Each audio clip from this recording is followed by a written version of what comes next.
বন্ধুরা, আসসালামু আলাইকুম। সকাল সকাল নিশ্চয়ই সবাই ভালো আছেন। আলহামদুলিল্লাহ আমি ভালো আছি।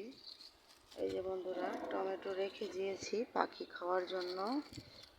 এই যে পাখি খায়। তো আমি আজকে বাগান থেকে ঘাটকোল নিতে আসলাম বন্ধুরা। এই যে বিভিন্ন টব থেকে আমি ঘাটকোল তুলে নেব। এটা চোখের জ্যোতির জন্য অনেক উপকারী বন্ধুরা, তাই আমি ঘাটকলগুলো তুলে নেব, আজকে রান্না করব। এখানেও কচু গাছের সাথে অনেকগুলো ঘাটকল হয়েছে, তুলে নেব একে একে।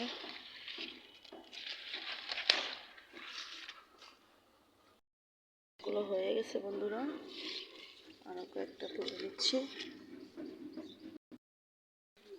অনেকগুলো হয়ে গেল বন্ধুরা, পরিষ্কার করে নেব।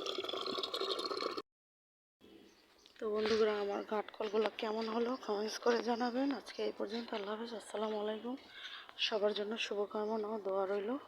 আল্লাহ হাফিজ বন্ধুরা, সবাই ভালো থাকবেন।